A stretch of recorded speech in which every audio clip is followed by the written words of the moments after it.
इस वक्त मैं मौजूद हूँ जहाँ पर जन सैलाब जो है कि मराठियों का उमड़ आया है। आप हमारे चैनल के माध्यम से देख सकते हैं कि कितने लोग तमाम तरह के हैं। मराठा महासंघ के टोपी पहने हुए हैं। अखिल भारतीय मराठा संघ मराठा आरक्षण एक दिवसीय सांकेतिक धरना के लिए आज आप लोग जंतर मंतर पे आए हैं महाराष्ट्र से चल करके। तो क्या वजह है, क्यों चाहिए आपको आरक्षण, ये बताइए। अरे बाबा, हमको आरक्षण इसलिए चाहिए कि हमारा जो लोग काम पे लगते हैं उनको काम लगने में बहुत दिक्कत आती है।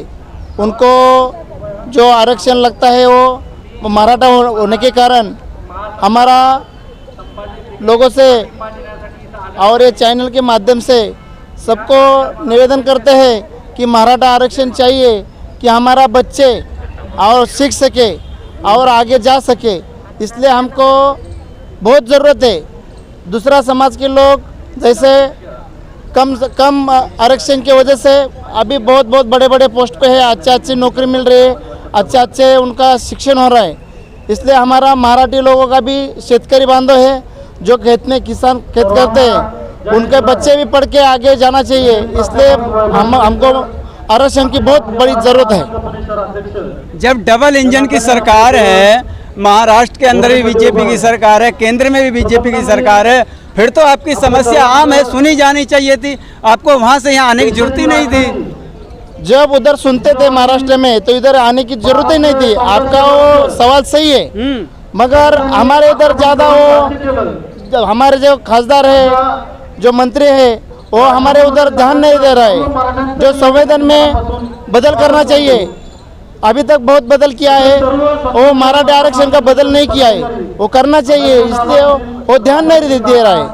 वो ध्यान देने के लिए हम इधर दिल्ली में मंचर पे आए हैं। इसलिए हमारा उनको भी विनती है कि हमारे जो उपोषण है उसका ध्यान रख के हमारे को एक्शन थोड़ा जल्दी एक्शन करके हमारा लोगों का जो बहुत बड़ा अभी पिछले लॉकडाउन से पहले बहुत बड़ा निकला था, बहुत लोग इकट्ठे हो रहे थे ये महाराष्ट्र आरक्षण के लिए, मगर सरकार ने उसके ऊपर ज़्यादा ध्यान नहीं दिया। वो देना चाहिए। यहाँ पर कुछ महिलाएं भी हैं, हम उनसे बात करके जानते हैं कि महिलाओं को आरक्षण को लेकर के कितनी समस्याएं आती है। आपको क्या समस्याएं आती है ये बताइए पहले तो। नमस्ते, मी मराठीत बोलणार आहे, कारण आम्ही मराठीच आहे, त्यामुळे मी मराठीच बोलणार आहे। पुणे जिल्ह्यातून हेमलता कांतीलाल काळे उरुळी कांचनमधून बोलत आहे। तर मला सांगायचं की आम्ही वारंवार आरक्षणासाठी भांडतोय। शेतकऱ्यांचे अनेक शेतकरी गरीब कुटुंब, आई वडील काबाड कष्ट करून आपला मुलगा काहीतरी आपल्यासारखं कष्ट करायला नको म्हणून काबाड कष्ट करतात, शिकवतात का तर असं पुढची पिढी सुशिक्षित होण्यासाठी, परंतु त्यांना आरक्षण मिळतच नाहीये। एवढी छान पदव्या घेतात पण मुलं घरी येताना शिक्षण एवढं शिक्षण घेऊन सुद्धा त्यांना नोकऱ्या मिळत नाहीयेत। एक बात बताइए, इतना धीरे बोलेंगे तो मोदी जी सुन लेंगे, थोड़ा तेज बोलिए। जास्तीत जास्त लवकरात लवकर आम्हाला स्त्रियांना आणि जे शिक्षण पदवीधर आहेत मुलं त्यांना लवकरात लवकर त्यांना नोकऱ्या मिळाव्या, चांगल्या सगळ्यांना समान हक्क करा। शिवाजी महाराजांनी आपल्या मेळ्यामध्ये सगळे मावळे होते ते एक सारखे होते, त्यांनी कधी भेदभाव केला नाही, सगळ्यांना समान कायदा केला। मग आपणच का तुम्ही असं करता? तुम्ही शिवाजीचे आहात, आपण शिवाजीच्या कुळातले आहोत, मग आपण शिवाजी महाराजांचा एक आदर्श म्हणून सगळ्यांना समान कायदा करा, सगळ्यांना योग्य न्याय द्या, सगळ्यांना एकच नियम करा, एवढंच मला सांगायचंय। स्त्रियांसाठी सुद्धा योग्य तो न्याय करा, सगळ्यांना जे त्यांना हक्क आहे ते स्त्रियांना सुद्धा मिळालेच पाहिजेत। मराठी में बोला है, आप लोगों को समझ में आ ही गया होगा। जो महाराष्ट्र के हमारे दर्शक हैं वो आराम से समझ गए होंगे। आइए हम यहाँ पर कुछ और महिलाएं, हम उनसे भी बात करते हैं और जानते हैं कैसी समस्याएं आती है आपको आरक्षण नहीं होने पर। आरक्षण नहीं होने पर हमारे जो क्वालिफाई लोग हैं, बच्चे हैं, वो पढ़ नहीं पाते ठीक तरह से, उनको नौकरी नहीं मिलती है, वो परिवार की जिम्मेदारी उठा नहीं पाते, इसलिए वो आत्महत्या करते हैं। ये सब रुकना चाहिए। इसलिए हम यहाँ आए, हमारे हक के लिए आए। हम कौन सी भीख नहीं मांग रहे, हमारा हक मांग रहे। 10% मराठा अगर अमीर है तो बहुत सारे मराठा लोग गरीब है, उनको अभी तक कुछ भी सुविधाएं नहीं है।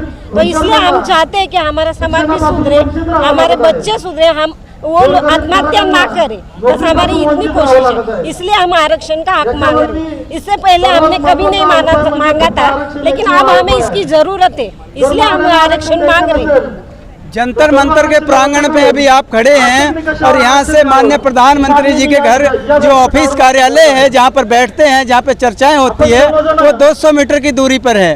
किस तरीके से आप अपना संदेश पहुँचाएंगे, एक बार ऊंची आवाज में बताइए जरा।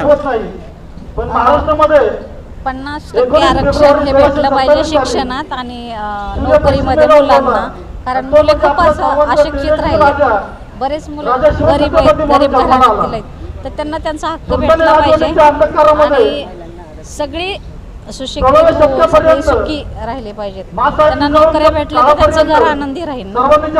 मोदींनी सरकारने ऐकलं पाहिजे, सगळ्यांना समान अधिकार दिला पाहिजे। यहाँ से माननीय प्रधानमंत्री जी का कार्यालय की दूरी जो है वो 200 मीटर की है। आपकी आवाज़ पहुँच जाए, इस ऊंचे आवाज़ में जो है एक बार माननीय प्रधानमंत्री जी से अपनी गुहार लगाइए। अरे प्रधानमंत्री साहब, ये मराठा पूरा बांधव इधर आए महाराष्ट्र से, थोड़ा इनके तरफ भी ध्यान दीजिए। आप पूरा भारत का ध्यान रखते हो, मगर हमारा छोटा सा महाराष्ट्र से शेतकरी किसान लोग इधर आ गए, आप भी उनके तरफ थोड़ा ध्यान बटा दो और आपके ऑफिस के लोग इधर भेज के हमारा समस्या का हल कर दो। मोदी जी आपके हाथ जोड़ के विनती कर रहे हैं हम। अगर वो नहीं करते हैं तो फिर क्या करेंगे, ये भी बता दीजिए। मोदी साहब, अगर आप नहीं करते हो तो आने वाले जो इलेक्शन में है वो हमारा किसान लोग आपको दिखा सकते हैं। इसके ज़्यादा मैं आपसे कुछ ज़्यादा नहीं बोल सकता हूँ, मगर आप कृपा करके इधर आ जाओ।